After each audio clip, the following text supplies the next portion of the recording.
Good morning to all of you.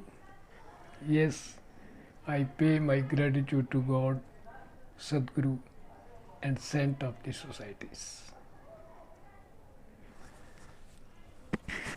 When we adopt code of ethic of Vastu in toto, we achieve sense of learning. Sense of learning more and more in our life.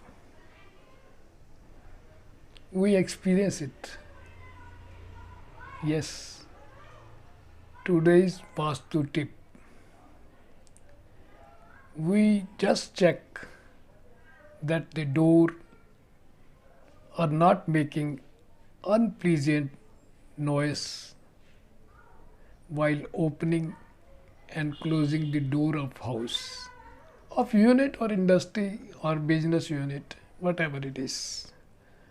We have to check that no unpleasant noise is being produced by any door, because it will affect the person sharing the property as per their own personal vastu.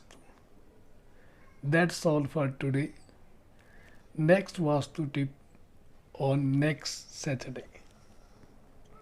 Thanks giving to all who are watching my videos.